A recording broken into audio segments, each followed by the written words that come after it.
All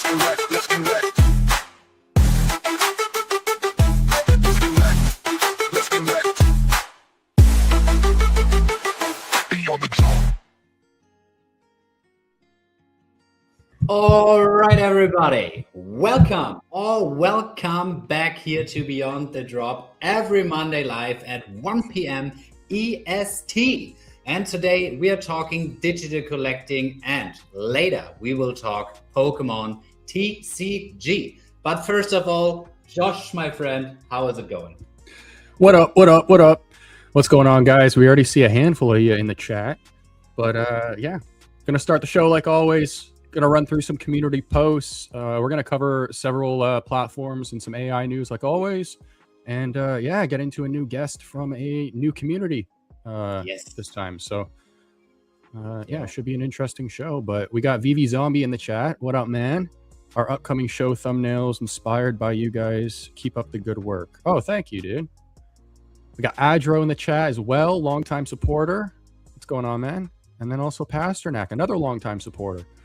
I'm here, baby. Let's go. You weren't first in the chat this time, though, Pasternak. Do better next time. Great. Does he do that on your channel too? Huh? Does he do that on your channel too? No. I always see him like first to comment. So, and we got Snickers. What's going on? Nice. I mean, I'm really looking forward to get into Pokemon, like with Vaxx later, our guest, because I mean, I haven't been in touch with like Pokemon like for quite some while yet now. I mean, obviously you get like the normal news that the Pokemon company does, and I get some infos here and there from two of my best friends, but really looking to dive deep into the hobby again. Nice. You know what I've been doing a little bit more lately is you remember when the community had that little wave of the Pokemon TCG Pocket app that got dropped? Yeah, and people but it was like a week or so, maybe, or a little longer. But yeah, it was, came and went.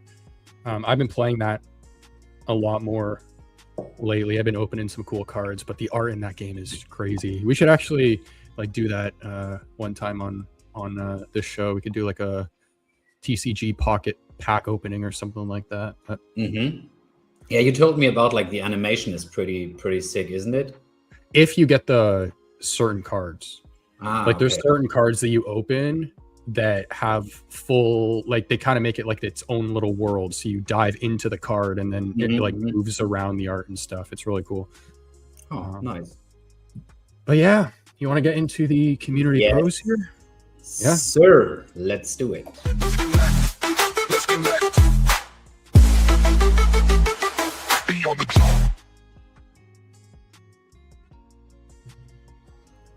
Alrighty. Right. Actually, I think did I skip the first one here? Yeah, this is the first thing I wanted to go over. Let's go full screen. So we talked about how it was a couple shows now, how Fable, which was that new Claude model that dropped and then got pulled within, I think it was 24 hours, 48 hours, something like that. Wasn't it Mythos? Fable is the one that's out, isn't it? Mythos was the name of it before it dropped to the public. Fable was the public version. This was apparently a game that was made with it. I might be wrong because I've also seen posts talking about how it's all like hand drawn. So I don't fully know, but either way, this is kind of like where websites and stuff are starting to head. This is a full interactive web game built into just a browser. So this isn't like something you need to download. You just go straight to here and like I'm in it.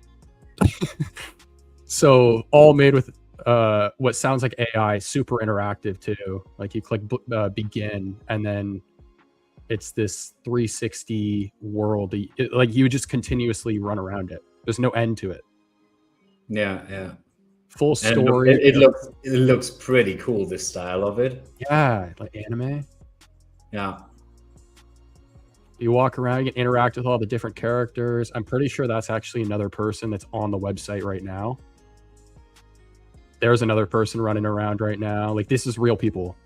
Oh, okay. I didn't know that. And you just like it's you're gonna start seeing websites like this where you walk up to this guy and it's like a guy selling services or yeah. Yeah, but it's super all just cool. on a ball, and you never hit the end. You just keep running. Yeah. Different Yeah. little biomes, and A somebody little over here. mini world Yeah, so cool. with like So cool. quests and stuff. I like those characters have like quests for you. Yeah, Okay. there's like a Nice. whole story built into this. I'm not gonna go through it all, but Yeah. like little Easter eggs, and yeah, it's really, really cool. So thought I want to show you guys that because I thought that was pretty cool. So future Viviverse, yeah. Good afternoon from Lakeland, Florida. What's going on, Kevin? What up? What up? We got Dude Lifts here. So we had Dude Lifts on the show a few weeks ago now, and he seemed to have rearranged his wall. I like this though. Looks super cool with a lightsaber up there, etc. Well, yeah, the display's awesome, but I'm talking about the board behind it. How you can just clip things onto it. That's really smart. Yeah, fair. But you Because could you could get something like this at IKEA. Yeah, it's probably not hard to get. I'm just saying it's smart. Like it's a smart idea. It's all customizable, so you can just move the shelf around to whatever spot you want. Yeah, absolutely. And I mean, as it seems, as the post reads, he gets ready for what comes next for Doodles. I mean, I played around with the Doodles AI this week again, and I think it's so fun. It's so fun. Yeah, you're posting some of it in the app. Oh yes. Yeah, we got some news from Panini here and NFTs Every Day, who was our guest last live show. Yes. Actually, let's save that one for a sec. This one. And honestly, I tried. I mean, there was a drop last Wednesday for the $25 packs, and guys, I really wanted to get like 2 or 3 packs to open up live on Beyond the Drop. But unfortunately, like my KYC was rejected like 5 times, and that was a little fuck up there. But now I'm KYC'd, and when there's the next drop, I will definitely try to get 1 or 2 packs to rip here with you guys. So do you know what the issue was? Because I tried KYCing as well. I had the same thing, but I only tried once, so I haven't tried it again. Honestly, I tried with my passport, with my driver's license, and with my ID. I have, and the photos were good. But it just all of a sudden got approved. They didn't tell you like why. No, I reached out to support, and then it got approved like in a, I guess, human approvement. I don't know, but okay. Yeah. All right. Well, there was a 1/1 Messi card that sold for 175,000, 108 ETH this past week.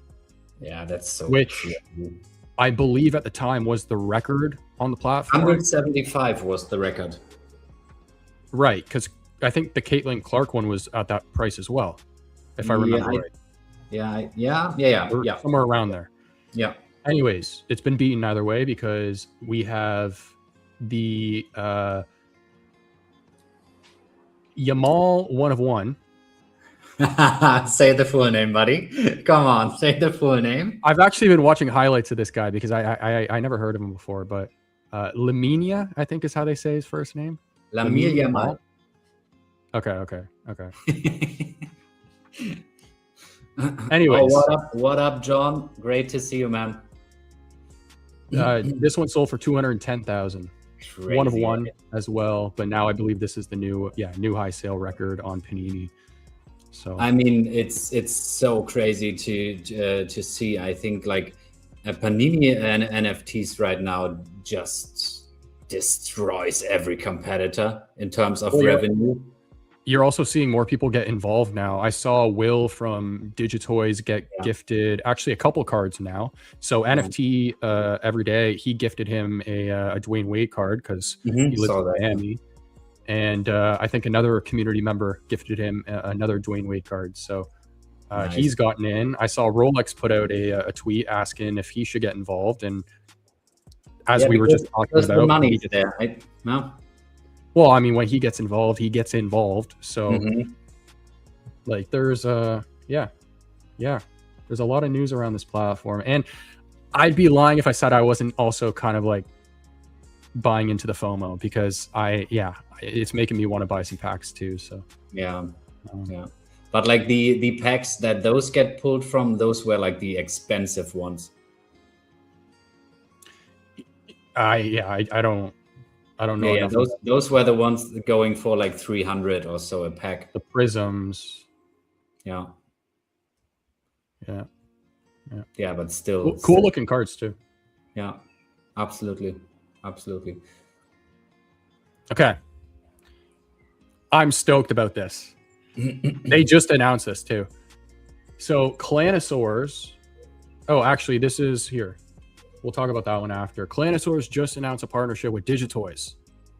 So I'm getting them. I don't know about you guys. I'm a huge fan of the Clanosaurs project. I talked about it a couple weeks ago now. We're getting more involved with Digitoys too, but to see them working together, that's awesome. And I'm interested to see how, like, what the collaboration is. If it's a Clanosaurs box, like a blind box, just like the Star Wars ones and stuff, I'm gonna buy them for sure. But it could be stickers, it could be, we don't know yet. But to see them working together, that's awesome. So yeah.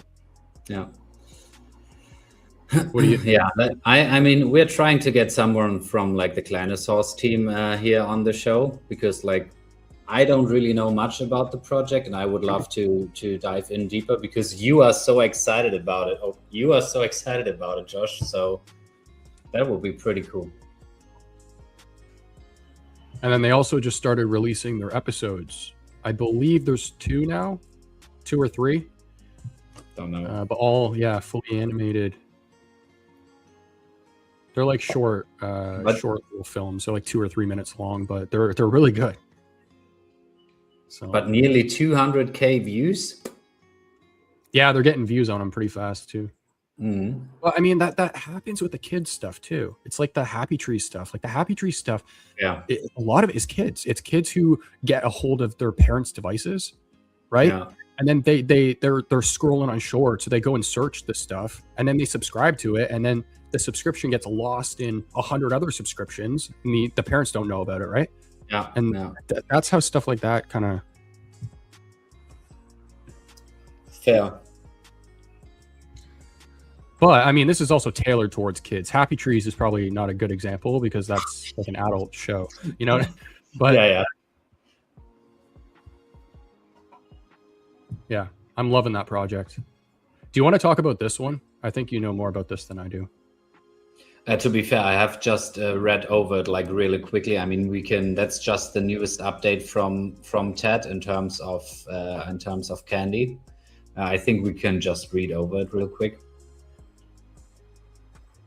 On Tuesday, we plan to run some tests, but I'm just going to try and skim through this so it's not the whole thing. That has to do with the migration. We're currently planning a first MLB primary mint on Candy of new collectibles on July 15th, following the All-Star game. This will be a small pilot mint, as we are entirely new territory here and want to learn, rebuild gradually, and gather fan feedback along the way. Overall, I feel good about where we are, and I'm very proud of the team. Undertaking our mint to Solana was admittedly ambitious and took a bit longer than I anticipated, but we learned a huge amount, developed some exciting capabilities, and are very close to fulfilling everything promised to our active fans when I bought the company. So a little update there. I think we have another post from him, though. Oh, no. No, I think we do. I'll get that in 1 second. Mm-hmm. But is there anything you want to add to this? No, it was just like the little heads up here for the 15th that I think can be important to a few people. All right, well, let's get into some Veve stuff here. So we have another bounty, 2 more actually from Comics and Crypto. So for the common mint, 1987 of how do you say this? Ghoulie? Yeah, I would say. I mean, I'm not the biggest Street Fighter.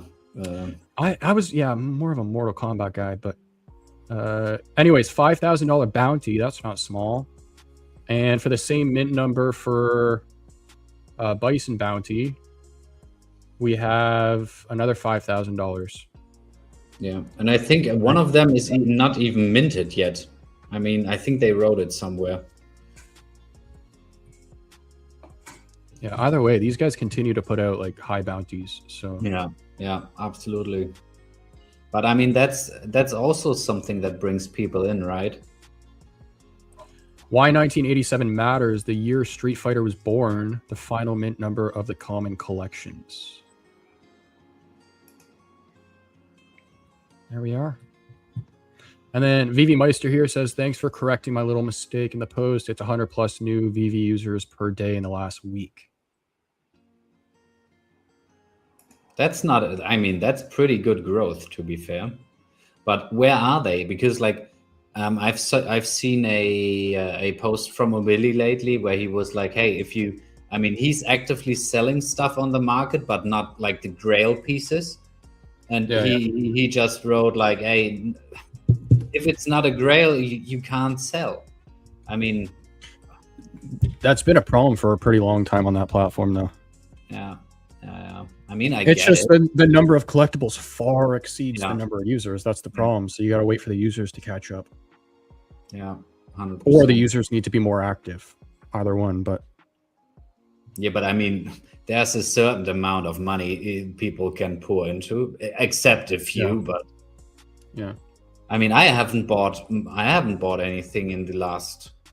What was like the last thing I bought was like the Yoda drop, and after that, I haven't bought any. So what you're saying is Rolex should spend another 100K to pick up people's slack. I mean, I'm not sure if 100K is enough to pump the markets, but yeah. No. Are there any other posts you want to cover that I missed? And that goes to people in the chat as well. Yeah. Do you have any comments you want to cover in your chat? And I know we're only seeing my stuff. Honestly, today I have no one in my chat.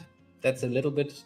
Did you forget to click go no, live? it's public. It's public, and I don't know why, but it is how it is.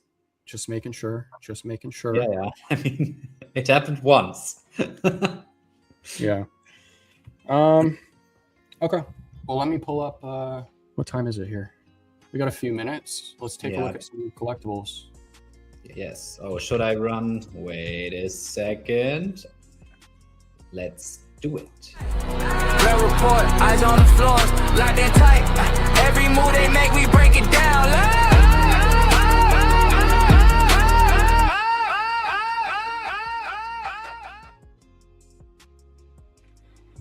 This one dropped a little bit. To 1,800 gems, 1,200. I mean, it's kind of always been around 1,200 for Omi, but I think this went up to like 25 recently. Yeah, when we had like the last pump in the overall crypto markets, right? Yeah, I can't remember when it was, but it wasn't long ago. Yeah, like 2 weeks, 1.5 weeks or so. I know what you mean. What are some recent collectibles we could look at? What were those little bears that dropped not long ago? One had like a horse design. Oh yeah, I know. Yeah, fair. Yeah, this one's really nice. 21 on the floor, 18 on stacker. Do you have anyone collecting these pieces? I know that Frank Viviversum completed the set, but that's not my type of collectible, to be fair. We also got the Mios, which are still popping off. Yeah, here, by the way. 270. Okay, I can't pronounce the name. I got Mios because of this channel. Super grateful you all showcased them. Yeah, that's definitely awesome right now.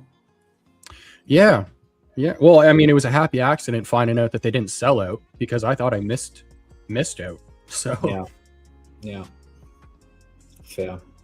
And there are some availables still. So yeah, definitely.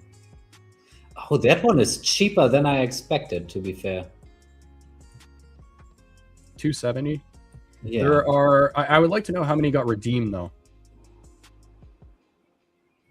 In circulation, it was 500 in circulation, but 500 people did not go to Lisbon. So, no, fair.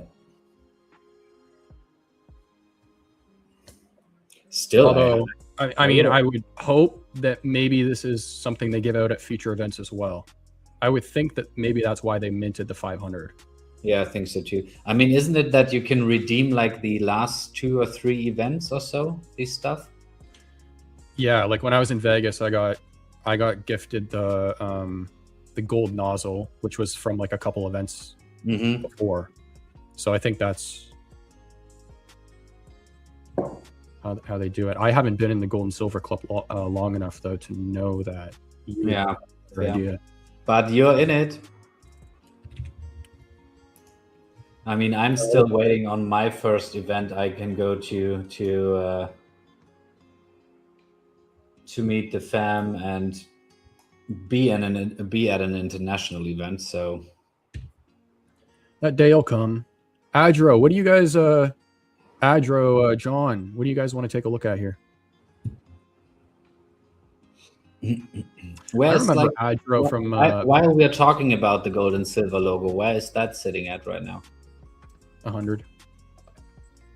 A what? 100 on the Veve gold and silver logo. Oh, I thought you were talking about.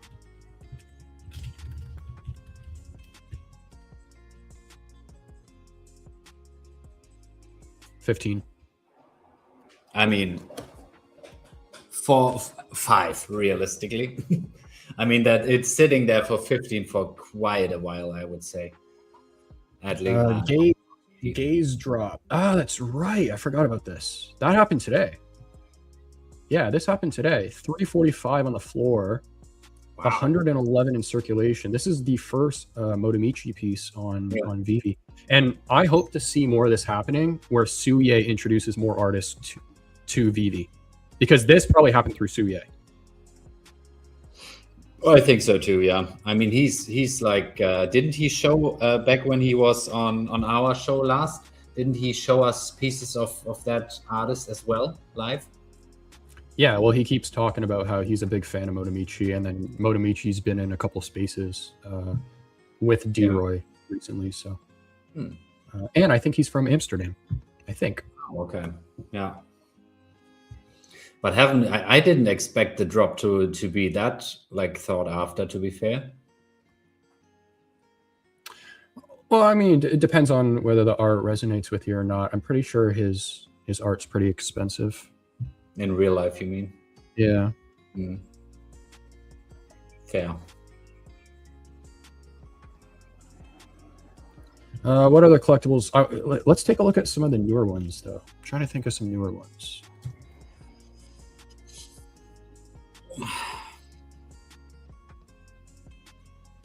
Any? Like the airbender stuff. The water. Oh no, the waterbender is dropping. That hasn't been dropped, I guess. Yeah, the waterbender. You mean? Yeah. Yeah. Wait a sec. Should we take a look at Stickerverse? I haven't even looked at that platform yet. Oh, yeah, I mean, me neither. We have Avatar Katara dropped recently. There's a dedicated landing page to Stickerverse, I think, right? Is there? No, I'm asking. I don't know. I mean, there will probably be. I mean, they set it up like quite. Stickerverse. No, it takes me to Telegram. I thought I saw a landing page. Anyways, we'll look at that on a future show. Is there anything else you want to cover though before we get into things here, or have we? Not really. I mean, I would like to cover like the usual collectibles, but I guess we can skip that for another episode. Okay. All right. Well, do you want to do the intro? I'll let you take that away. Yeah. So, guys, as we've said before, today we are diving deep into the Pokemon TCG with Vaxx from Vaxx TCG. He's collecting Pokemon since 96 or 98, but he will correct me and tell me like the truth here. So guys, when you have any questions about the Pokemon market, about the Pokemon TCG, just let us know in the chat. And with that said, I would say, let's jump in and welcome our guest. Let's get back. Let's get back. Be on the top. All right, welcome, man. Great. What's going on, guys? How you doing, man? Thanks for coming on the show and taking the time. We're looking. Yeah, forward likewise. To I appreciate you guys having me on. Yeah, absolutely.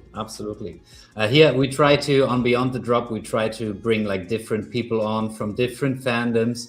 And I mean, obviously, Josh and I collected Pokemon cards as kids, but then sold them for pennies to our neighbor or whatever, or threw them in the bin and stuff. So it's pretty cool to dive back into the TCG game, the Pokemon TCG game here. And thanks for being here.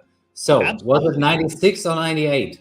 Yeah, so 96 was the year I was born. It gets a little confusing. 98 is when the TCG hit the US, and that's really, I mean, I was 2 years old, so I don't really know if I started then, but with base set when it came out, as soon as I was old enough, probably 4 or 5. Let's say 2000. I started in 2000. Maybe chewed on the card's edges. Yeah, that's right. Destroyed all the Charizards back then.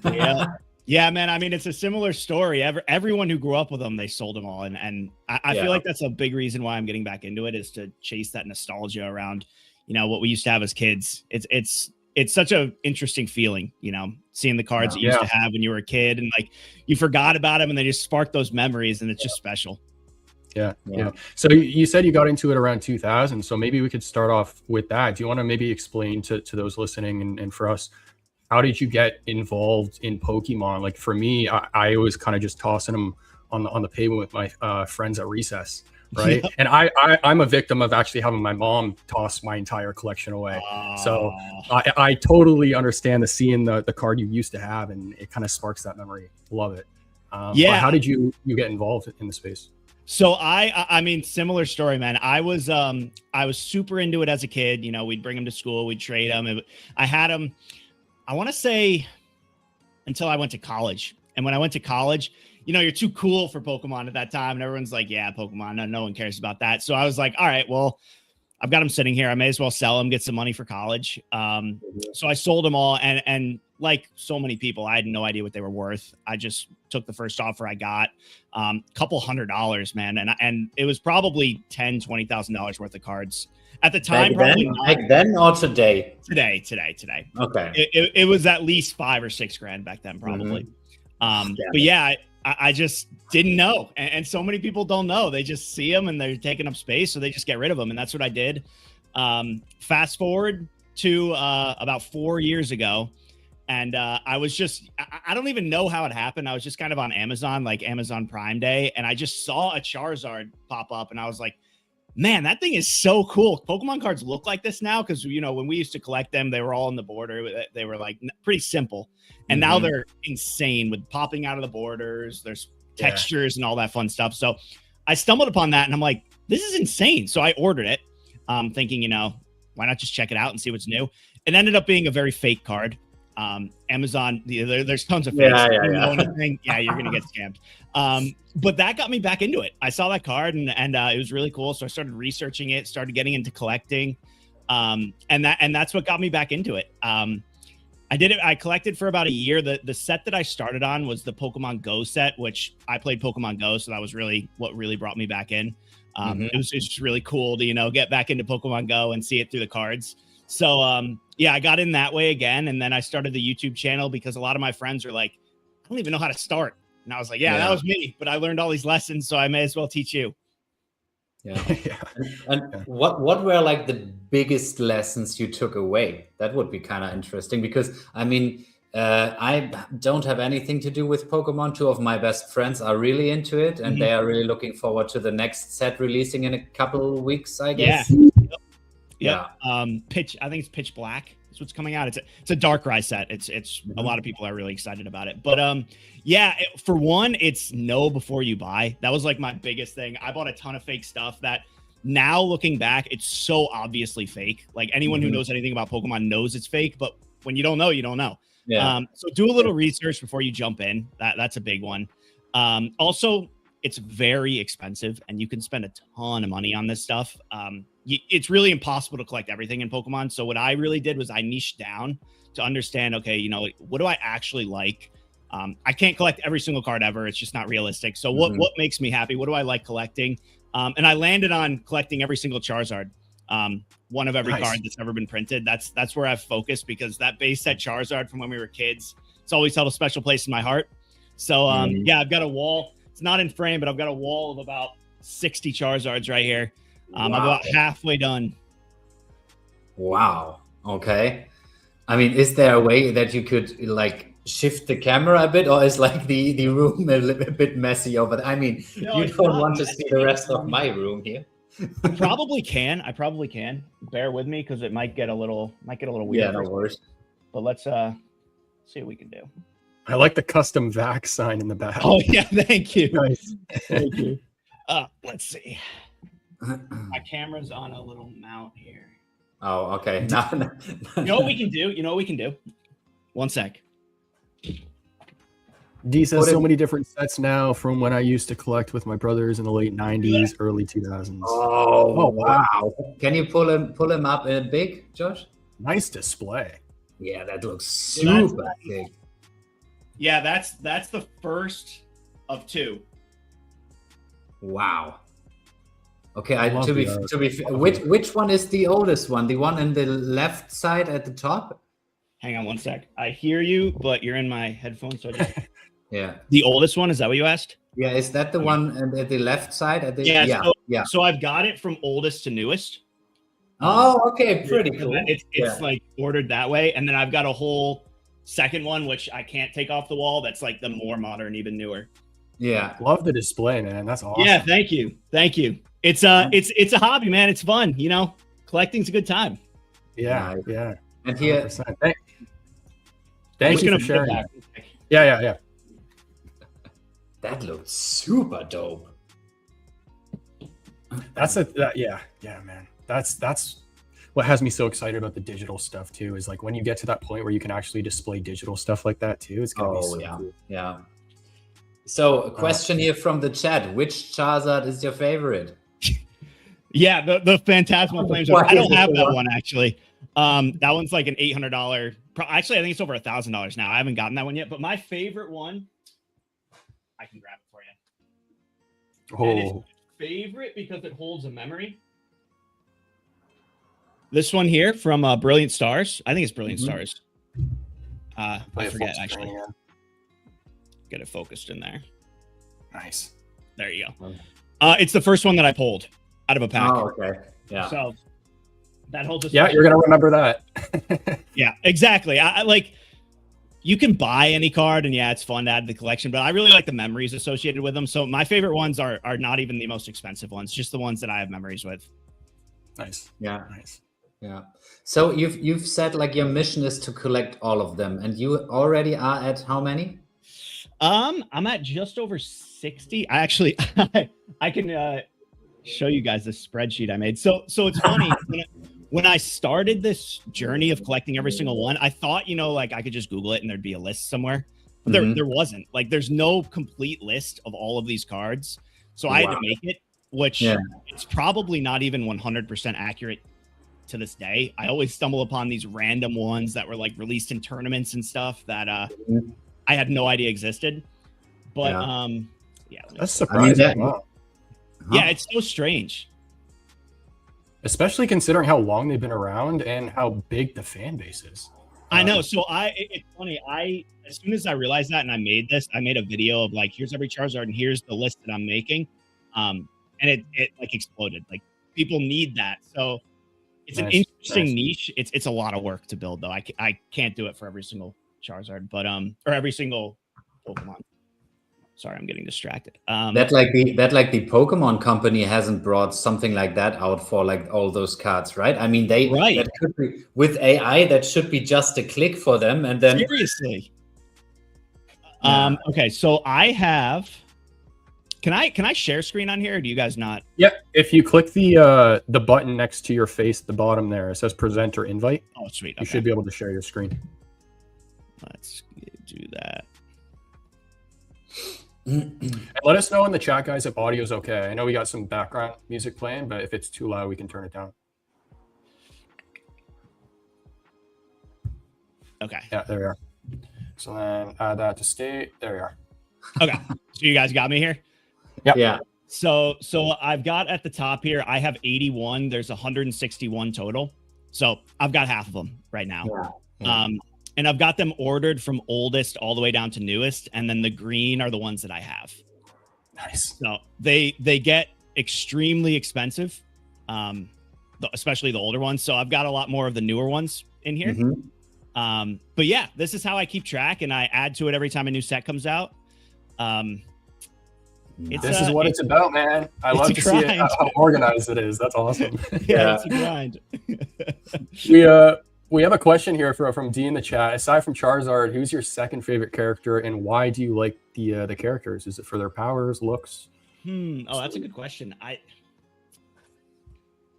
It's a weird one. It's a newer Pokemon that a lot of people don't know. The Pokemon is called Mudstale. It's like a Clydesdale, like a horse, but it's because my fiance loves it. So like I've learned to like look for it and get it for her. Yeah. So it's just it's really fun when you can share this stuff with the people you love. And I, she knew nothing about this when I started, but she grasped it with me and she pretends to be interested in it with me and she opens packs with me. And that's something that she really likes. So yeah. Hey, there 10, it is. Yeah. 10 points for effort. Exactly. So, yep. That's her favorite. So that's the one I look out for aside from Charizard. Whenever I go to a card shop, I try to get those for her. And the nice thing about it is it's not very popular, so it's not very expensive, which is a win for me. Yeah. Another plus. Yeah. Do you know how much like your Charizard collection already cost you, or is that in the spreadsheet as well? It's not in the spreadsheet, so I know the value of it because I got it insured. Which if anyone has a big collection of anything, you should definitely insure it. Just a PSA that I learned along the way. It's just over $20,000 worth of Charizards right now. Nice. Wow. Yep. Wow. So it gets pricey, and it's funny. Like it's a couple of the cards really carry that. Like I've got, I'll grab it for you. Nice. That's just so sick. You guys are making me nerd out. Yeah, let's go. So this one right here, this is a Shining Charizard from Neo Destiny, 2000 from the year 2000. This one's $6,000. Wow. In the condition it's in. Graded or ungraded? Ungraded. It will in mint condition. It's probably not perfectly mint. It's got a little bit of whitening, which I don't really know if I can show you guys at the top. Did you say $6,000 ungraded? Yeah. So wait, so what does the graded one go for? Shall we look? Damn, $6,000 ungraded is. Yeah. Let me get the exact number here because I haven't looked in a little while. And while we talked about, I'm sorry. It's $5,000 grade 9. It's 1,000 ungraded, and it's $20,000 grade 10. Wow. Still lots of money. And while we are on the topic with your fiance, like, I mean, you obviously put a lot of time in and money. How is she? Is it like that she's like, let him play around with his Pokemon stuff? Or is she actually understanding the investment part behind it? She looks at it as like a nerd hobby. So I've got like, this is my room in our house, and I can put Pokemon stuff in here, but the rest of the house, you wouldn't even know that I cared about. Like I'm allowed to be in here, and the rest of the house is like a normal house. So she's like, yeah, as long as you keep it in there, I don't care what you do, but don't bring it out here. Okay, nice. I mean, I guess we all know the struggle with. I mean, my girlfriend is also fine with this, but not in the rest of the crib. Yeah. But I mean, with Charizard, you obviously picked like the most expensive one to get all of them. I mean, is is it even possible for you to get all of them money wise? Because like, as you said, some of them are so expensive. Yeah, it is. It's a journey, you know. It's a marathon, not a sprint, and that's honestly. So like, I've built the YouTube channel to support the hunt. So the money I make from YouTube is what I put into collecting the Charizards. Right. So it's kind of like I don't dip into the bank anymore, which makes my fiance even happier. It's self-producing. So I make content around it, makes me a little bit of money, and then I use it to get the cards that I want. Yeah. Okay, nice. Hinano asked, good morning. We pull any Charizards on stream. It's funny. So I've been opening a pack on my YouTube channel every single day for like, I think I'm on like a day 130.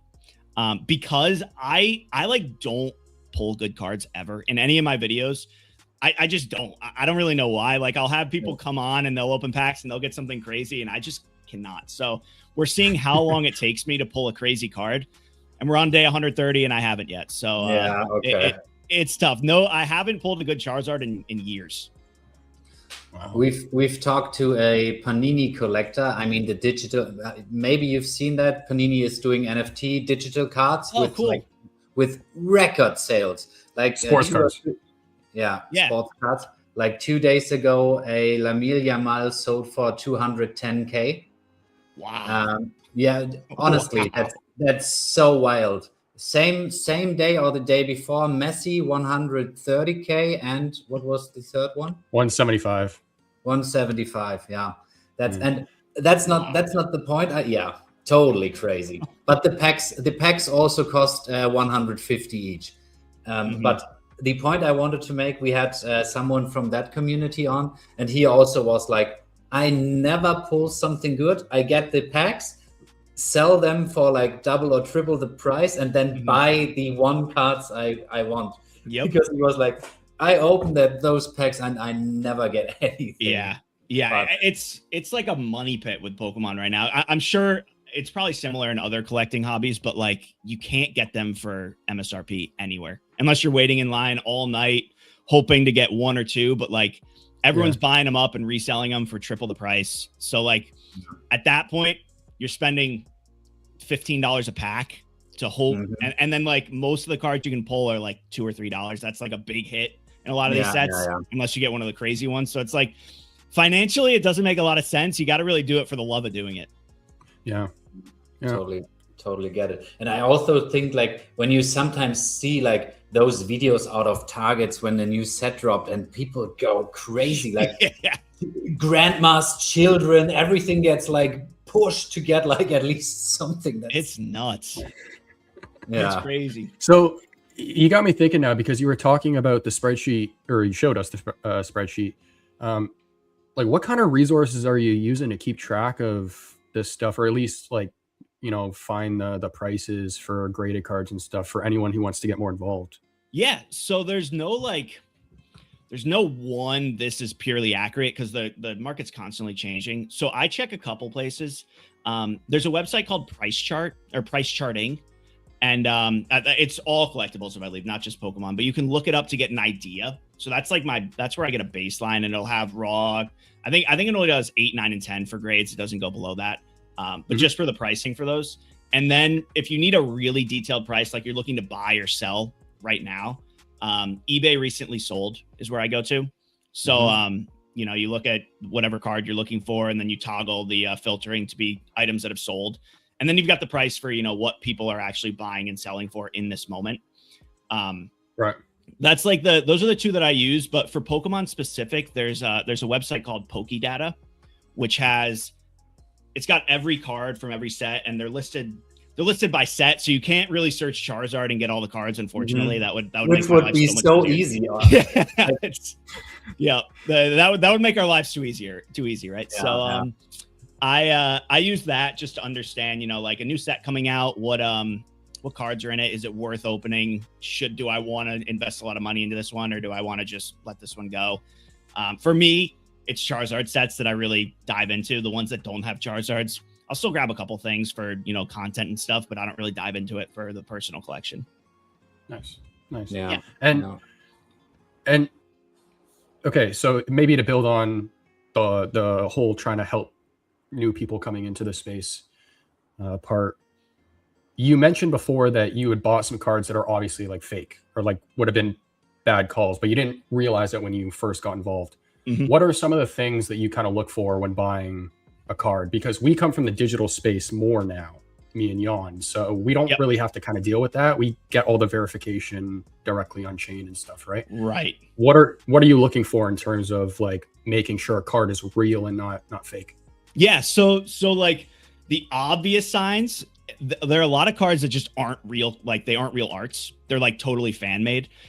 So the first thing that I recommend anyone who doesn't really know is just look up the card. Like the text is on the card. It says the Pokemon's name, and on the bottom it says the set and the number. So you can look that up, and then it'll show you right away if the art's the same. A lot of times, you know, they'll use random numbers and stuff with these fake cards. They call them proxies, so they're not like lying to you, but if you don't know what proxy means, you don't know. So look for the word proxy first. That means it's not real. But if you need to check the art, that's a good way to do it. Just Google the card. From there, you know, like if it's a real card that is fake, but it's like the art and everything's the same, there's a couple things that Pokemon does to really help. One is the texture on the cards. So like expensive cards all have very specific texture patterns. It's almost like a fingerprint. It's like a thumbprint on there. Through the card has like waves and stuff that you can verify if it's real or not. There are fakes coming into the market that have that too, because why make our lives easy? So the next thing to do is to check the coloring, specifically on the back of the card, so, you know, you've got the Pokemon on the back. It's almost, for some reason, they cannot get this blue right on fakes. It's usually a lot grayer. So if you've got a card that you know is real, like I'll just open a pack and take like a cheap card just to use. Like I've got a stack of them right here, like just a random one that I know is real because I opened it. I'll just put it right next to the one that I think is fake if I have it in person, and you can tell right away because the blue is just not the same. If it's online, makes it a little harder. You can look at pictures, you can try your best. If it's like Facebook or somewhere where you can message the seller, ask for more pictures, ask for video. You can even use Reddit. A lot of people will post it on Reddit and say, hey, just looking for some help. Does it look real to you? There's Facebook groups. But you know, scamming is real and it gets worse, it gets better and better. So it's like hard to be 100% sure. But that's what I do. So with the coloring, like I do a lot of graphic design. If I want to scam somebody, I could just like turn the saturation or whatever up on the card when I'm trying to sell it on eBay. Does that happen? Yeah. So in a picture, yeah. I actually, I'm making a video right now of fake cards. So this is a fake card. And I'll show you the back compared to. I don't know if the camera is going to do this justice, but oh yeah, the one is lighter than the other. Yeah, this one is much duller. Yeah, and they're almost all like that. And I don't know the reason. I don't know why. Like the printing, they can't match. It seems like they'd be able to, but right now they don't. Yeah, that's really weird. Yeah, good to know though. Good to know. Yep. Jan, do you have anything you want to? Yeah, I mean, we've talked about like the price difference for graded and not graded cards. Do you like only collect like raw cards or also graded ones? And if you collect the raw Charizards, is there a plan to bring them into grading, because that could boost like the overall value a lot? Yeah. So honestly, I didn't know about grading when I started collecting. Because Pokemon is like the first thing I started collecting, so I didn't have any collecting experience. I didn't know what grading meant, what it was. So I started my collection raw, and I've just kept it that way ever since. Honestly, now because I just know it's a lot cheaper, so it's easier to get the cards, and I don't care too much. Like I don't want a heavily damaged card, one with rips or anything like that. But if it's like medium played, heavy played, I don't really care that much. I'm trying to complete it, and then you can always upgrade the cards after once you've got it complete. So that's my goal. I've never sent a card to be graded. for my personal collection. I've helped other people do it. So I've done the submission process before, but I don't do it with my cards. Have a couple graded, but honestly, I just like the look of Raw a little more. I think it's a little more nostalgic for me. I don't really know, but I'm not opposed to grading, but I just don't really do it. Yeah, no. Yeah, I think like I've talked about my two of my best friends before, and they on a regular basis send stuff to grading, and it takes like a year, 1.5 years, and then you not even know if you actually get like a good grade, and that is like such a pain, I think. Yeah. I see Ronnie in the chat keep mentioning, is it Koemon? How do you say that? Do you know which card he's talking about here? I'm Koemon trainer not familiar card. with Koemon. Let me look it up, Ronnie. Give me 1 sec. Yeah, I was just doing the same, seeing if it's something I should know about that I don't. Oh, it looks like it's like a fan-made Pokemon style trading card collection. That's crazy though. A fan-made card for $27,000. Is it these? So those are trainers are a type of card, regular card for Pokemon. So I think Koemon is like what the TCG is that he's talking about, and it's a trainer in that. Yeah, it's the TCG. artist David Koei's project. Very cool. Very cool. Elon, do you have any? Oh no, sorry. Go ahead. There's like a super big collecting community for those trainer cards specifically. Like when we were growing up, the trainers they didn't have Pokemon on them. No one cared. But now like people really love those. They collect specific trainers. They collect collabs on them, just like their Pokemon. It's really interesting.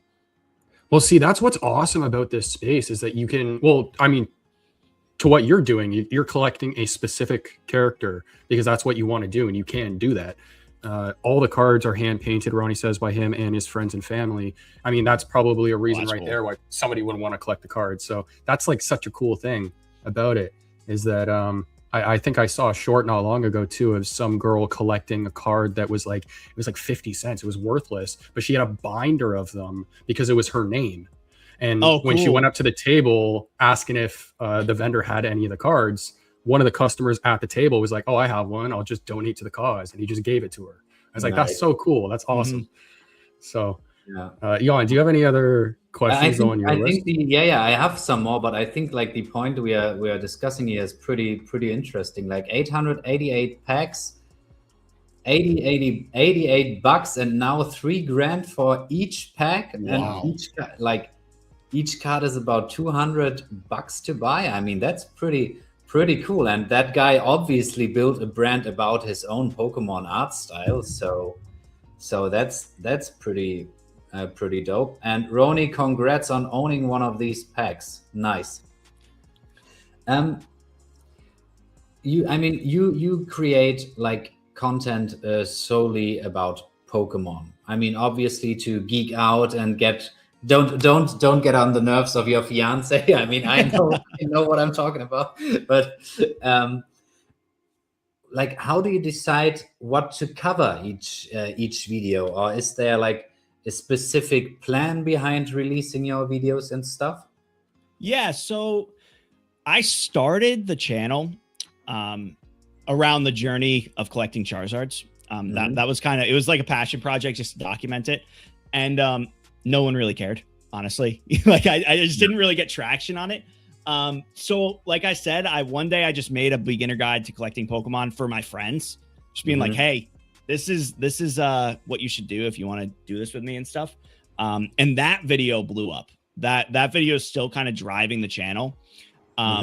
So I quickly learned like, okay, there's a need for this. People don't understand it. It's complicated. People want to get into it, but it's just a little overwhelming. So I completely shifted the content strategy around to beginners, how to get into Pokemon, what to do, what to look out for, just lessons that I've learned along the way, things that I wish I had known. And that's really what I do. I look at the comments from every video and people are asking, how do I grade, or what's the best thing? So like us talking to you right now. Yeah, exactly. So I just make a video every week about what people are looking to learn. And it's really informal. It's conversational. It's purely my experience. It's not like templated or like this is what everyone's doing. A lot of the stuff, even some of the things are controversial that I say. Like there was one video that people really didn't like, because I don't know if you know these things, the top loaders. Yeah. I had when I was new, because they're like so tight in here, I like wrecked a card trying to get it in and out. I just destroyed the top. So I made a video like, be careful about top loaders. Like they're great. I still use them, obviously, but for a new collector, if you don't know this stuff, you can damage your cards. I did it, and people didn't like that. Like veteran collectors are like, well, you're dumb. And I'm like, all right, maybe I am, but like if I did this, other people are probably going to do this too. So like, I just want you to know. I heard the same thing with the ring binders. Is that true? Yeah, ring binders are definitely a no-no. They're because what happens is as they get full and you close them, the cards closest to the rings hit the rings, and they start to all get dented and damaged. So they make, I'm disoriented here. Get out of the way. I've got a bunch of binders here. These are all Voltex, which is a company that specifically makes binders to protect the cards. There's no rings. It's all glued. They're really, really high quality. Anyone who's looking to get into collecting cards, definitely I'd suggest Voltex. Nice. Oh, nice. Okay. I mean, the education part is so important, I think. I mean, Josh mentioned we come more from the digital collecting side, and there's like so much room to educate people, because you probably at least heard of that back in 2021, 2022, the word NFTs, and everything's a scam and people get wrecked. And yeah, in a lot of cases that was true, absolutely. But also there are like companies like Panini Blockchain, Candy Digital, Veve Digital Collectibles that have like the biggest brands in the world under license, and they try to like, well, oh, that was other. I'm laughing at the comments. Sorry. Yeah. No worries. And like people still think like digital collecting is a scam because of like all the bad actors in the beginning. So lots of education to do on the digital side there. Yeah. But yeah. Let me quickly check here my question. Oh, are there any... Oh, go ahead. No. No. Okay. So I mean, you're in the Pokemon market now for quite some time, and it feels like that the market overall just goes up. Yeah. Like, do you see an end of that, or what is your anticipation of like the market over the next couple of years?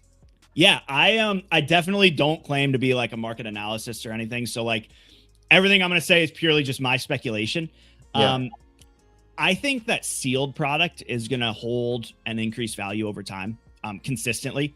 I don't really see an end to that, only because if you think about it, like as sealed comes out, it stops being printed at a certain point, and then there's a fixed amount. Over time, people are opening more of it. They're getting more of the cards. So the card value decreases because the population increases, but the sealed is constantly decreasing in population. So I don't see any reason why that wouldn't consistently increase over time. I think everything is bubbled right now, though, honestly. I think that there's probably going to be a slight correction. I honestly, I think it's just because people are running out of money to like buy all this stuff. Like the everything's so expensive that so many people are getting priced out, and everyone's buying with the idea of, okay, I'm going to sell it for double, triple. But there's going to be a point, I think, where people just aren't going to be able to afford to buy it for what people are asking it for. So I think there's going to be a correction, but I still think if you buy cards and hold them sealed, I don't think you're ever going to lose money on that. I think it's always going to be something that'll increase in value. What's your opinion on the $15 million card that sold from Logan? Because I saw some people trying to do like all the grading online afterwards, and they were doing the little lines, and they were like, wait, this isn't straight. How is this a 10.0? So, Well, yeah, do you think that that's going to hold its value, or like, what's your opinion? I think it will because it's got so much publicity. Honestly, Sure. Okay. Cards like that, like where the population is, I think that's a 1 of 1, right? There isn't another grade 10 of that. I'm pretty yeah, sure. I think it's the But only one. wasn't it a 9.5 beforehand, and then he cracked it up? Yeah, I think it was a 9.0 or something, and then he took it out of the case and got it regraded, and it was 10. So I just think like cards like that, especially now that it's like got world fame and everyone knows like the slab number on it, like that specific one, I think is just gonna, it's not gonna decrease because people want it because of the hype around it. I think that I don't see stuff like that decreasing just because the pool, the amount of them is so few. And again, like maybe there's just an overall market adjustment where everything drops like 10-15%, but I don't think that that'll drop like 50% while everything else drops 10. I think it would all drop about the same. Yeah, sure. And you would in that case, you said the publicity and also like the, I would say, celebrity factor behind it. Yeah, because like we had Vincent Sosolo on, who brokered like the most expensive comic book sale. Was it Superman #1 for 14 point something, 15 million. 15 wow. million. Oh, damn it. Gosh. Yeah, and that specific comic was previously owned by Nicolas Cage. It got stolen from him and then brought back and all that kind of stuff, which gives like the collectible itself like an extra boost in value, kind of. Yep. Yeah, there's a story associated with it, and that like I was saying before, that I like that stuff. Like I love when there's a story associated with things in my collection. Yeah. So I know you're a Pokemon guy, but I gotta ask because one set of trading cards, I guess you can say, that I'm looking at a lot is One Piece now. The art on those cards is just phenomenal, and I remember you talking about the art on Pokemon cards and how you like that. Have you taken a look at the One Piece cards at all? Do you have an opinion on those, or are you just strictly set on Pokemon? Yeah, the short answer is no. And I know about them. A lot of people talk about them. It's kind of like, I mean, as you know, if you collect Pokemon, a lot of people like collect a lot of different things and they all intertwine and stuff. The only reason I haven't done that is because I can't allow myself to go into another rabbit hole of like expensive collecting. My fiance will kill me. I just can't do it. So I like refrain from doing it because I know if I do it, I'm going to get hooked on it. And then it's going to be half One Piece, half Pokemon in here. There'd be Yu-Gi-Oh, there'd be sports cards, like there's no end for me. I have an addictive personality that way. So I just can't let myself. But you know about the art on those cards, right? Yeah. It's so They're nice. incredible. So nice. They're incredible. Yeah. And I know we have some people in the chat who collect them as well. So I had to ask, but yeah, that's most of the questions on my list, Jan. Yeah, but I mean, she said in this room you can do whatever you want. So gray area there, gray area. My room is like shrinking and shrinking by the second with the amount of stuff that I keep getting in here. It's not good. The frame makes it look nice, but it's cluttered. That's nice. As I mentioned now a couple of times, we come more from the digital side, and on the Pokemon there was Pokemon TCG Pocket. Was that something you were into or are maybe still into? And what do you think of that evolution on the Pokemon side? Yeah, I dabble in it. I open packs in there occasionally. I haven't spent any money in there. It was really exciting when it first came out, but the issue that I have with it is they've released sets so quickly that like I don't know if either of you have any experience with it, but what happens is like you can open 2 packs a day. You can do things to get some more tokens to be able to open more packs. But if you're not spending money, you're pretty much opening 2 packs a day once you've got an established profile. And I just can't bring myself to spend money on the digital cards there because it's not like they're NFT backed or anything. You can trade them and sell them or anything like that. There's an infinite amount of them. So there's no value behind them. So it's kind of just spending money and putting it into the abyss. Sure. And the issue that I have is like, you're opening 2 packs a day. The first set, it was super exciting. I was like, yeah, I want to complete this set. There were some Charizards. It was really cool. But then like a couple weeks later, another set came out and I wasn't even halfway done with the first set. And then there's a whole new set and you still only have 2 packs you can open and you've got to pick between the 2. And then another set came out. And it just almost felt like I was getting so far behind in it that like, it just didn't feel worth it, honestly. Yeah. So I kind of just lost interest in it because of that. I have a lot of friends that still really enjoy doing it. And that's great. Like I've got nothing against that, but it's just, I don't know. It just wasn't for me. Yeah, I used it when it first came out, and I think there was 3 packs you could open, and then I just started using it again maybe like 3 weeks ago, and there's like a dozen or something like that. There's packs hidden in places I didn't even know yet. So there's a lot. But I will say that whoever's working on those cards, the arts are incredible. Like they did a great job with the arts in those cards. Well, that's the cool. Are those different cards than the real? Oh, okay. Yeah. I'm totally the noob here right now. Well, yeah, because you can do stuff with digital that you can't do with physical. So that's what I was trying to say with like, if you open a certain card, it dives into the card, and then there's like a full like 30-second video of you going through all the characters in the card, and it's like this 3D scene. Not a 3D scene, but they make it look like it, and it's like you can't do that with physical. So like that's a cool aspect of it. But I totally get the whole tossing money in the abyss part. It's more of just like an unboxing experience. That's pretty much what it is. Yep. So yeah. But I mean, people did the same with weapon skins and all that kind of stuff, and threw money at it. I mean, you've told me about CS:GO and stuff. So yeah. I mean, it's just not. I don't know. I'm a very financially educated guy. Like I went to school for business. I work in finance. So like my mind just works that way with return on investment.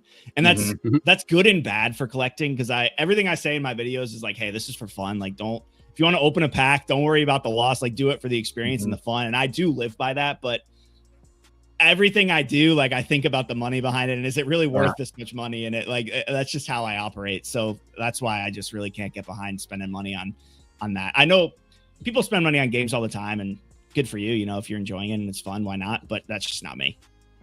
Yeah. Totally get it. Would you collect digital Pokemon cards if they would actually be on the blockchain? Because quick backstory here, I said Josh and I come from the Veve community, and one of like the core team members is Alfred Kahn, the guy who brought Pokemon to the whole world. He licensed it and brought it to like the whole world. So we in our community have like rumors for like the last 5 years or so that maybe Veve has the license for Pokemon. So, I mean, we haven't seen anything, but they teased it they teased it a lot, but haven't had any official stuff yet. So the actual question is, would digital TCG Pokemon be interesting to you if it would be on the blockchain and not just random cards? Absolutely. I've thought about that for even before I was collecting Pokemon, when like the major NFT boom happened, 2021, when was that? When it exploded. The first thing I thought was if they did this with Pokemon, and like, it's like TCG Pocket, the cards are immersive and there's a limited amount, like who wouldn't want that? I think that's so cool. So the minute they do that, I'm bought in. Like, I think that's awesome. Yeah. But see, I mean, you said you're 96, right? Yeah, I like it's younger people who get that, and it clicks way faster. I think for people who are a little older, it's like you gotta kind of work backwards on everything you were used to before the digital stuff. Yep. So. Yeah, absolutely. Yeah. If you guys have any questions you want us to ask before we start wrapping things up, toss them in the chat though. And then you go on, really. Hinano just says my best One Piece card is Monkey D. Luffy promo card from OP01. It's a nice card. Nice. If I'm thinking of the one that I'm thinking of, but I've got a question for you guys to fill the time really quick. I just see the comics behind you. Are you big into collecting comics? I mean, no, not really. I mean, there's a story to it. So the thing is, I mean, I stumbled upon like NFT. I mean, I collected Pokemon cards. Then skateboarding was like everything for me for the next 15, 18 years. And then in my early 30s, I came back into collecting through Veve because I stumbled upon it in 2021 when Gary Vee talked about the big boom of NFTs and that this will be major, blah, blah, blah. So I was here and thought like, hey, let's make a quick buck. So, and guess who doesn't made a quick buck because never sold anything. And I bought like this comic here. These comics are also released on Veve as like 3D files, and you can read them, etc. This comic is a reprint because like this comic as an original would be hundreds of thousands, I guess. So I just bought this cover, this physical one, because I got a really cool mint number on the digital one and loved the comic. Cool. That's like the whole reason behind it. And on this one, I just like the cover art. Yeah. And I'm definitely not the most knowledgeable person on comics, but I enjoy the cover art, and I also enjoy like learning about that kind of stuff. Because in our community, we have some diehard collectors who know like everything about that, and that's pretty dope. Yeah. No, comics has always been something that I thought was really cool, but I haven't gotten into it. Like I said before, I can't allow myself. And this one right here, guys, correct me in the chat when I'm wrong. This is like the first collaboration from Veve and Marvel for like physical comics, but this is the how do you call it, virgin cover? Yeah, right. Yeah, no text. Yeah. And it's signed by you can't see it. It's signed by the two founders of Veve. Oh, cool. So, yeah. That's pretty dope.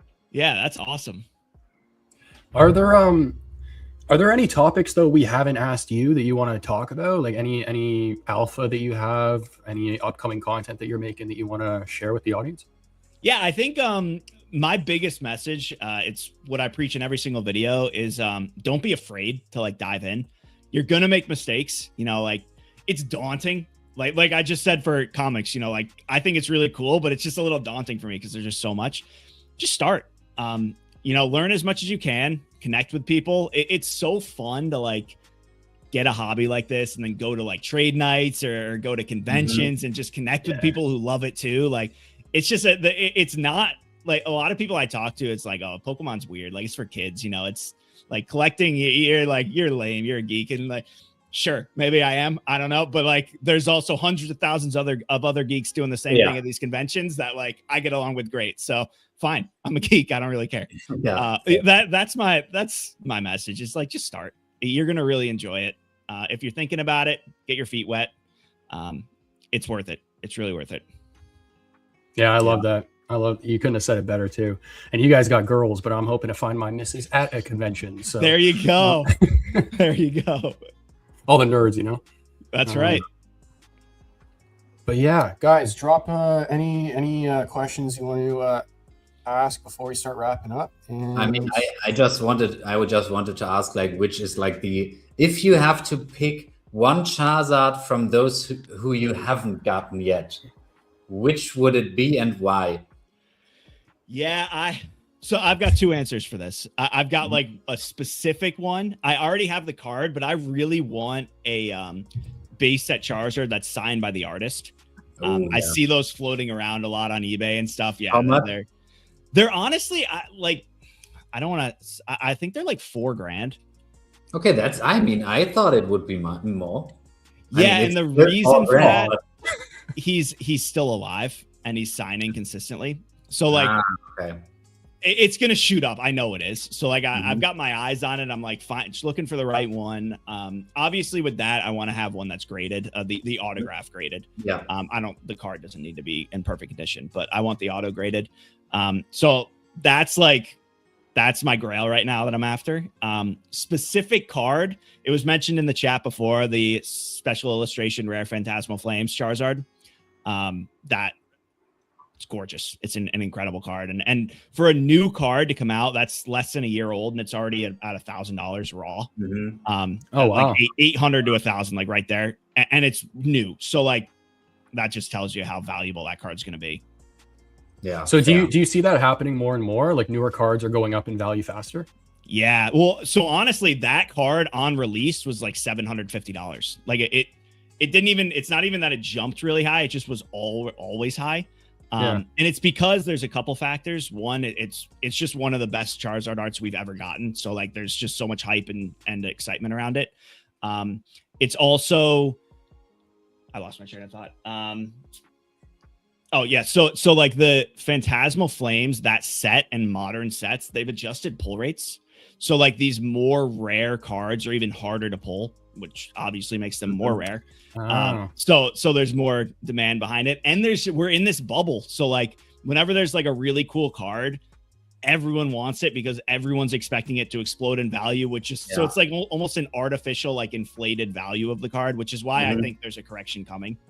But yeah, every set there's a card now, like one card that's at least $500 right off drop. Wow. Oh, okay. And I like preaching the videos, like wait a little bit, because people spend hundreds of thousands or hundreds of dollars to thousands of dollars on these cards, and like they don't explode after that. Usually they're like high and then they correct a little bit, and then it's like a really slow climb after that. So like, you know how FOMO people jump in and they dive into this stuff. We see the same. We see the same in our community. Yeah. I'm just thinking of all the kids that kept onto their cards that are now worth like $100 grand, walking around the convention on the chain, being like, "Hey, look at what I have." It's crazy. I kick myself all the time, but you know, you can't look back. You got to be thankful for what happened, and you know, thankful for where you are now. Yeah. What were like one of? Do you maybe have like one funny story from a convention, or some story that stood out or so? Yeah, I try to be very level-headed about this stuff, and I understand that like there's a lot of money around Pokemon, and like a lot of people look at it that way, like all the videos you're seeing of people fighting over cards and stuff. I try very hard to remove myself from that and look at it like it's a community. We're all here to help each other. Like you said with the video of people helping that collector collect the cards. Like that's how I look at this stuff. And there've been a couple times where I'm in line to get cards and stuff, and I've been waiting forever. And there's one specific example where a new set came out, and there were some kids behind me. There's one left, one of the product left, and I was the last one. So like, I waited for hours, but I like stepped aside and let the kids get it, because like I grabbed it and hold it in the kid's face and be like, yeah, exactly. No, but I can't. At the end of the day, man, like if we don't let the kids enjoy this too, like the hobby's gonna die. Like it's gotta be generational. So well, I think that also that kind of also speaks to the bubble you were talking about, because I've also seen videos online of, I saw one not long ago of a dad and his son who had walked up to the machine. It was sold out, but in the trash can right next to it was a pile of cards, because people had opened up all the packs to see. There was nothing inside, and they just tossed all the cards. Yep. And clearly like scalpers, right? Or the resellers or whatever you call it. And yeah, it's like, you don't want that. You don't want that. It's all about the real collectors for me. I will step out of the way 10 times out of 10 for a kid or someone who's just getting into it, or you know, I live through that. Like that, it's so much fun for me to see other people enjoying the hobby too. And I like love doing it with my fiance, and I've got some nephews that I really enjoyed exploring Pokemon with who are young, and just seeing like the excitement through their faces where they don't understand the value. So like a 50-cent card, a $1 card, they go crazy for, and I just love that. Okay, let me build on that, because I also saw one not long ago of a girl opening her first pack, and it was a God pack, and everybody around her at the convention was like freaking out, and she was like, what, like what's going on, right? And so everyone was like hyping her up.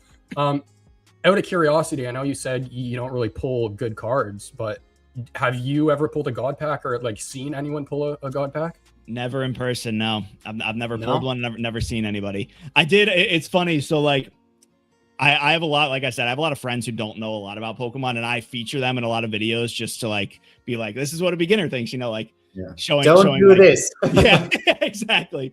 So like it's not out yet, but I shot a video of like with my friends. I made fake God packs, and like I did pack battles with them, and I gave them a fake God pack just to see their reaction. And it's hilarious because like the amount of money that like is in that pack, it's all fake cards, so it's not a real God pack. But like for a real collector to see, it's like $5,000-$6,000 worth of cards, and they're like, this is shiny, you know, this is cool. It's just so funny to like see it through other people's eyes who don't like get the value behind it. And I kind of like that, because like, I don't know, I think the value's fun and everything, but it's more for me about the collection than it is the value. Totally 100%. Get that. Yeah, so like you will keep on pulling heaters, as you can say, like 96 onwards. But is it like that you buy like the Pokemon stuff yourself, or I mean your friends already know that you are a huge Pokemon fan, so you had your 30th birthday, or you will have your I just did a couple weeks ago. Congratulations. Thank you. Did some of your friends or your fiance gift you at least like one pack or so? So yes, it's funny, my fiance, I'm like, I love Pokemon. Like for every gift, you don't know what to get me some Pokemon, but like for her and for other people who don't know about Pokemon, it's like hard for them to get Pokemon cards, because like you can't just walk into Walmart and get them. You if you go online, like you don't know if you're getting scammed or not. If you go to a card store, they're so overpriced. So like it's difficult. And I get questions from parents on my YouTube channel all the time being like, hey, my kid wants this for Christmas. Like, how do I even begin to get this? So I never am like, yes, I want that, and get upset if they don't get it for me. One of my really good friends just got engaged in Italy, and he came across Italian Pokemon packs, and he brought them back, and we opened them together. We shot that video yesterday. That'll be going live in a couple of weeks. But I love stuff like that. So yes, they do get me them sometimes, but not often, just because it's so hard to find. Totally get that. We have people who live in Hawaii that are watching right now, and they're I can only imagine the difficulty for them living on an island, like two extra weeks for shipping, and I think there's only like 2 shops on the island too. But that's I never really thought about parents wanting to buy it and then not even knowing where to start. That's interesting. So absolutely. In the meantime, I pulled your YouTube up here, so guys, if you want to check him out, leave him a follow, and share the message of Pokemon card collecting, especially for beginners, as you've pointed out. Any more questions here in the chat? I haven't checked. Not really. Alrighty. Any last words from your end, Vaxx? Thank you. I really enjoyed the conversation. I appreciate you guys reaching out. I always love collecting or connecting with other collectors, because like I said, I can nerd out a little bit and they understand. So I appreciate it. This has been so fun. Yeah, man. Of course. Are you out of curiosity, are you pressed for time, or do you have maybe 10 or 15 minutes after the show? I'm good. We want to run something by you. So what we'll do is we'll drop you down just so we can finish the show. And if you want to just sit backstage, then we'll chat with you afterwards, if that's perfect. Cool. Sounds good. Awesome. Well, thanks again for taking the time. And guys, any other comments, questions, concerns, drop them in the chat, and we'll address them before the end of the show. But that's Vaxx. And man, you're welcome anytime. So appreciate it, guys. Yeah, thank you so much.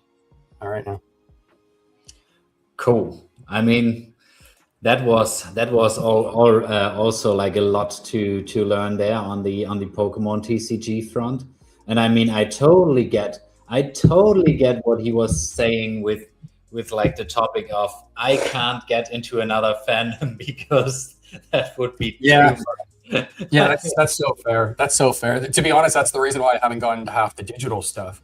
Like I had a call with when I was on the phone with Will from Digitoys. I told him, I was like, dude, I feel really guilty because I just started buying your blind boxes like 2 weeks ago, but I've known about the company for like 2+ years. So, but it's always, it's like, yeah, I it's totally get also that. such a money game. I mean, obviously, just think about it. If you spend like 200, 300, 400 bucks a month on, for example, Veve, I think that's a lot of money. So I mean, and then you have to spread that out across other fandoms. But on the next Panini NFT drop, I will get at least 1 or 2 packs. Guys, you can count on me, and then we will rip some bangers here. Maybe And just so you guys who are watching know, that is the intention, is we want to do more blind box openings. So we'll do more blind boxes from Digitoys, Panini. I'm going to buy some from Panini as well. And then, like I said, like even the Pokemon TCG Pocket, like I completely agree with Vaxx, actually. Like it's kind of like just tossing money in the abyss. But if you just save some packs, like pile them up, and you can do a little pack opening here and there, and it's some content. I mean, so I think like one of my best friends, he sold like his collection like 2-3 years ago maybe, and it was like close to 100K. So he piled up a lot in the years before, and he was always like kind of smart or early on the trend there. And like that was crazy to me. And like those cards, like especially the more relevant and more expensive cards, he said like they are selling so quick on eBay. So the liquidity is definitely there. I mean, that was like 2-3 years ago. I don't know if it's, I mean, that would have been a good question. Damn it. That's one of the reasons I want to get into One Piece, is because apparently the narrative that I've heard is a lot of the sneakerheads came into the game. They're looking for a quick flip. And so all the cards that even have really nice art that aren't valued high, they just toss aside because they go, oh, it's not $1,000 card. Like it's not something I can make money off of. So there's a bunch of cards that are less than like $100, $50 that look unreal that people just aren't buying. So Oh, and by the way, Hinano is right. I mean, on Collector Crypt and Beezies, you can pull blind boxes with like as far as I know, you pull the digital version and then like the RWA market, like like you have the digital and then like the physical to that is in some vault or something like that. That would be also a nice idea for one of our next shows, I guess. Yeah. But Hinano, we have to be a little bit, I would say, careful with our money. Let's first tap into 1 or 2 other blind boxes here. But I don't want to keep our guests waiting backstage for too long. So if there's any other topics you guys want to discuss, toss them in the chat. But if not, we're gonna wrap up the show here just because we want to. I mean, you guys already know about Collectoria. That's what we want to discuss with Vaxx. So, also, I should mention this because we were talking about how we're launching Collectoria end of June. We did the interview on Collectors Hub where we talked about the only thing that's preventing us from launching right now is we're waiting for our DUNS number, DUNS, because right now that allows us to switch our status from individual to organization. If I drop the app in the App Store right now, it's going to show like the company is like my name, last name, all my personal info and stuff. And so that's why we're not dropping it right now. We're just waiting on this number. So we submitted the form weeks ago. The wait is between 2 and 30 business days. It should be here anytime now, but we just haven't received it yet. So as soon as we get that number, we're hitting launch. But if it happens to kind of spill over into July, that's going to be the reason why. Little Dr. Seuss rhyme for you guys. Yes. But yeah, so we're trying to launch it ASAP, but I'm checking my email all the time for this number, so that's the only reason. But if for whatever, if we don't end up getting the number by the 31st, or is it 30th this month? I think it's 30th.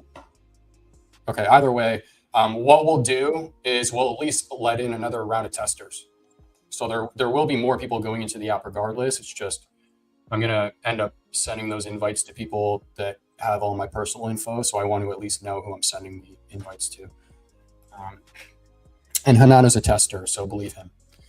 But ladies and gents, that's today's show. Beyond the Drop, episode 40, special guest Vaxx. If you guys didn't follow him, make sure to check out his socials.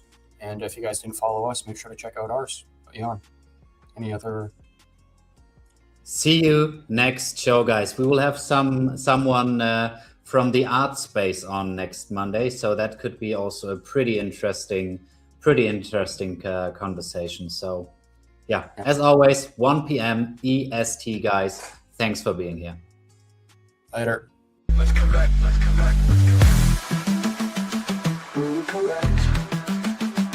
We collect. The collector's going digital and Jack collects.